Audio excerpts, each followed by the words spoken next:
Seria Relații cu suflet, valorile care ne țin împreună. Episodul 2. Încredere. Temelia invizibilă care ține o relație vie. Încrederea este acel spațiu tăcut în care poți lăsa masca jos, fără teama că cineva o va folosi împotriva ta. Încrederea nu e ceva ce ceri, este ceva ce devii.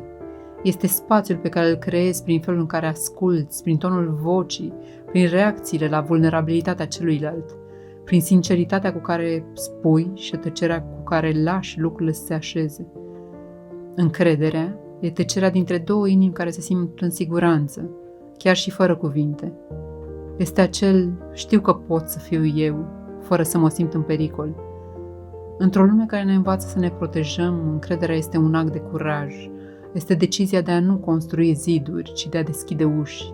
Încrederea nu se cere, nu se impune, nu se forțează, ea se oferă. Se câștigă prin permanență, se păstrează prin adevăr.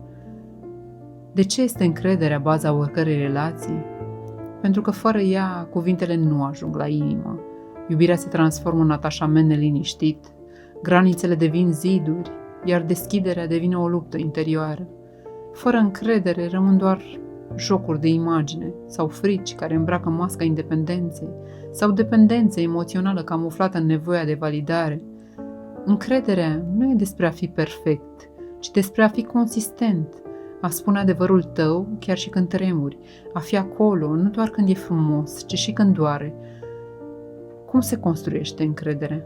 Prin autenticitatea repetată, prin congruență între ceea ce spui și ceea ce faci, prin disponibilitatea emoțională reală, prin siguranța că poți greși și totuși rămâne spațiu. Încrederea se clădește în gesturi mărunte, cum răspunzi când celălalt se deschide, cum gestionezi tăcerile, cum nu folosești vulnerabilitatea ca armă. Ce înseamnă să fii un spațiu de încredere? Să nu reacționezi exploziv la sinceritate, să nu iei personal ceea ce vine din durerea celuilalt, să nu cerți inima pentru că a tremurat, să stai, să asculți, să înțelegi. Într-o relație în care există încredere, nu e nevoie să spui mereu ai încredere în mine.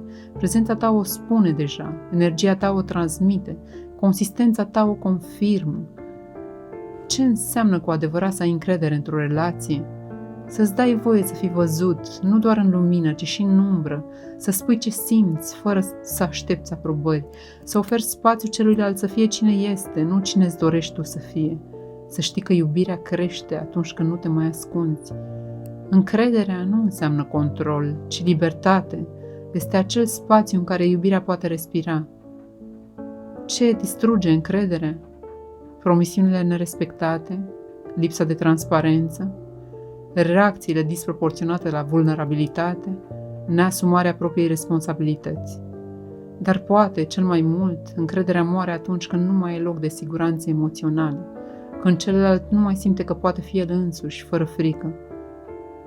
Poate vrei să te întrebi, ce mă face să simt încredere într-o relație?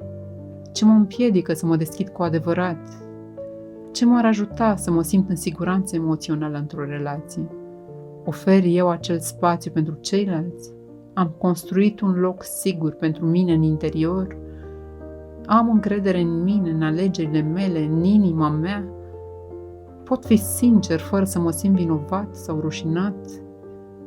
Încrederea este să spui, știu că suntem oameni, dar știu și că aici, cu mine, ești real și pentru asta pot să mă las văzut. Iar în acel loc, iubirea devine curgere, prietenia devine sanctuar și prezența devine vindecare. Încrederea nu înseamnă că nu vei fi rănit vreodată, ci că, dacă se întâmplă, nu vei fugi. Vei rămâne cu tine, te vei ridica blând, vei vorbi adevărul. Și tocmai în acest act de a rămâne deschis, iubirea crește, nu din perfecțiune, ci din sinceritate, din curaj, din inimă.